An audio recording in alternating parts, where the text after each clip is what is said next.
Okay, boss babes, I totally did a thing today.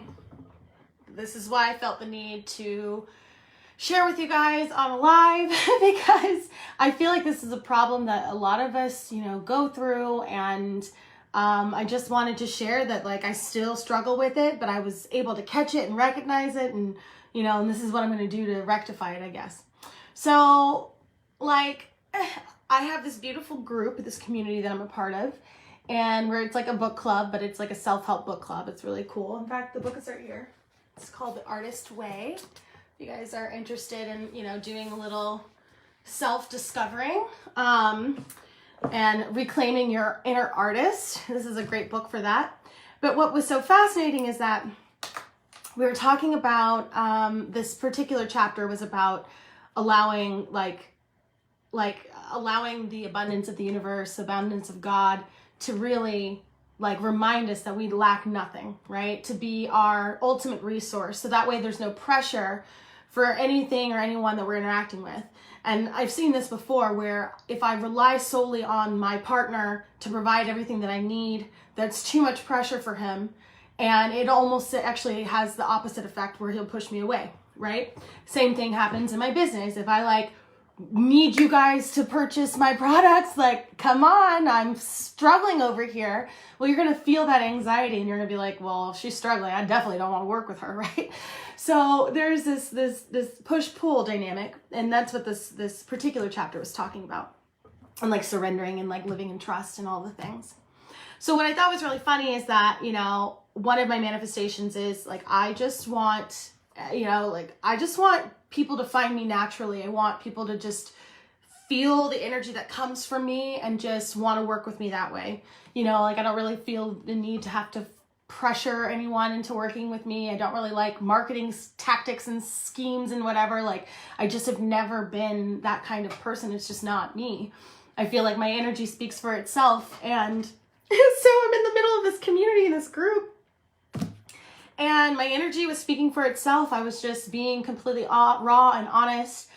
Some of the group members follow me on Instagram and felt like they resonated with some of my posts, and they're my ideal clients because they're, boss babe, bad bitches too, And it was so fascinating. Immediately, I'm in this community, and then one of the girls is like, well, I think I had a realization today. I think I want Brittany to be my coach. And I was like, I felt so put on the spot. I felt so overwhelmed. And I was like, okay, well, call me later. Let me know what you want to do.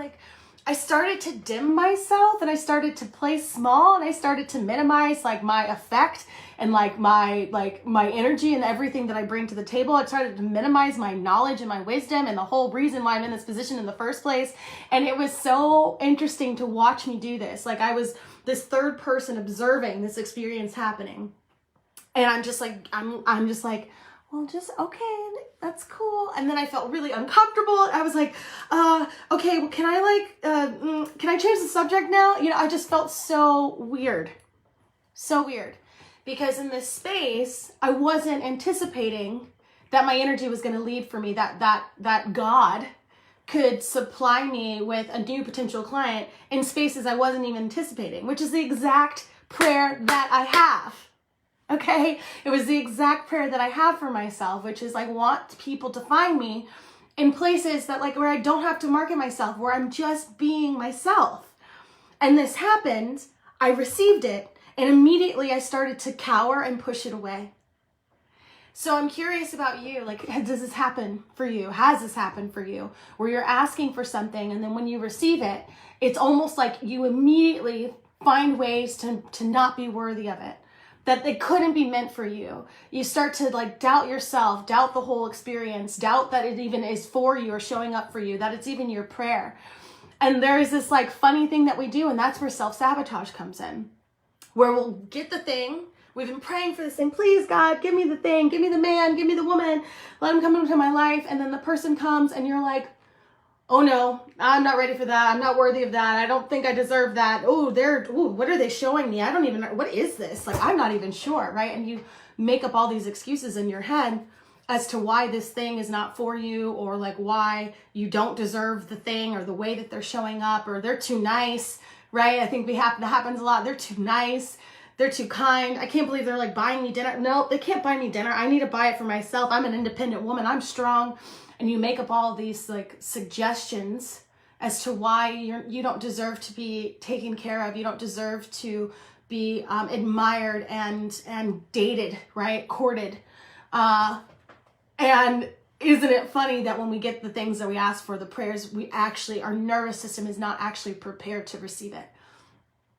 And this is the conversation I'm having in this community. I'm just talking about it. And then I experienced it, and my nervous system was not prepared to receive a new client from a place that I wasn't even like aware of. Like I wasn't there. Like I wasn't in that box, that limiting box that says that this is the only place where I can receive clients, like from only over here.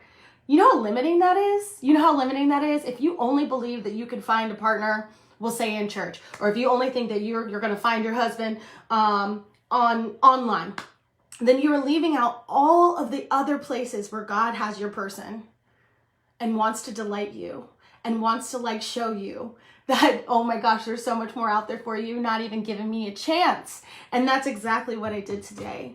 And I felt like it was such a powerful lesson because because I caught it, because I recognized it, and I even called it out in the session with these ladies. I was like, yeah, did you see how like quickly I wanted to be small, and I was like minimizing my gifts and like not what I'm like, and then I was like, wait a second, no.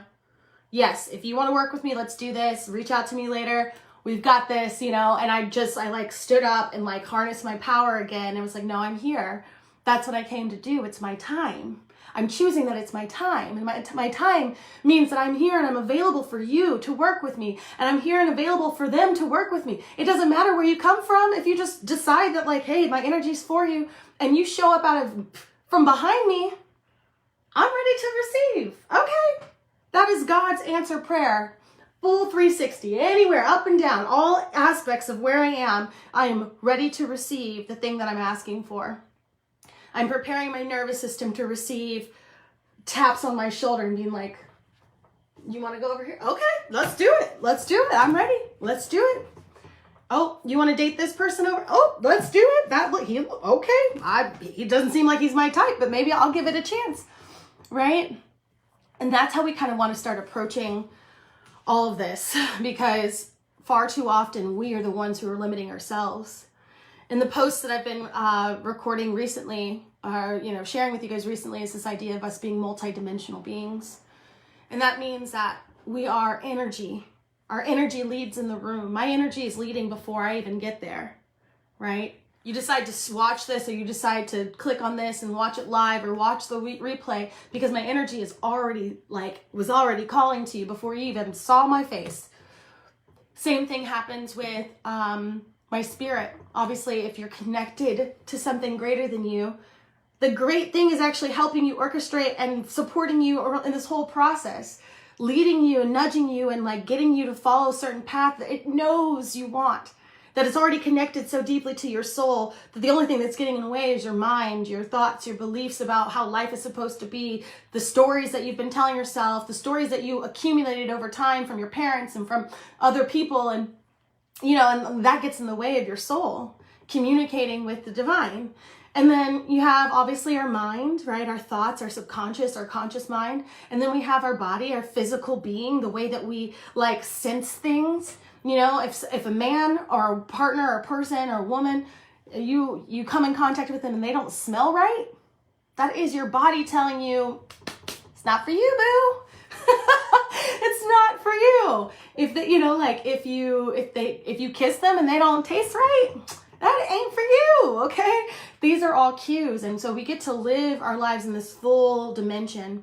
But the problem is that oftentimes when we are physically craving something, when we feel like we need that physical validation that we exist, that we matter, then we are going to seek out anything that is one-dimensional in that space, versus allowing our energy to remind us that we matter, right? Our energy is already all around us. Everything that you're seeing and experiencing is because your energy is like called it into existence. And then everything else beyond that, your spirit, if you really truly trust a divine being, a higher source, a higher power, even a higher version of you, then you are worthy and good and magnetic and amazing, and there's nothing is off limits to spirit. Zero is off limits to spirit. But like when we're searching for one-dimensional relationships, we forget spirit, we forget energy, we forget our vibrations, we forget our frequency, we forget even our subconscious nature, right? We're only looking at what we can tangibly experience, our thoughts that are going on currently, and then our physical sensations. And even then, we don't even listen to them. We don't listen to our gut when it's like, nope, don't do it. We don't listen to our smell. We don't listen to the way that we see certain things like that doesn't really get resonating. Like, I'm interpreting this data. It doesn't feel right, but yet I'm going to still go for it. All this stuff matters. And we can stop self-sabotaging ourselves. We really can. But first we need to recognize when we're doing it. And it gets easier and easier. Like before, I wouldn't have recognized it. Today, it was so clear. It was so clear. It's like, I'm doing it again. The very thing I'm asking for, I'm doing it again. And in the moment, I decided to change it. I decided to correct it. So now, next time it happens, I'm even more aware, and I will hopefully not respond the way that I did just then, but I'll actually respond from my corrected place.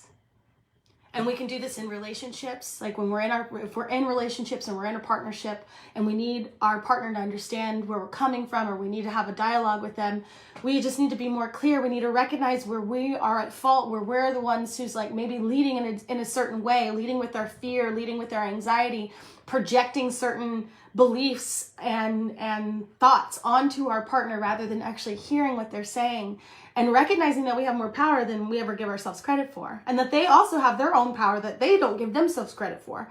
And how do we show up in that? So this conversation, I think, is well overdue, is so important. It's so great. I hope it finds you when you need it. And yeah, I just had to share. Okay. I love you guys. Take care. Kisses.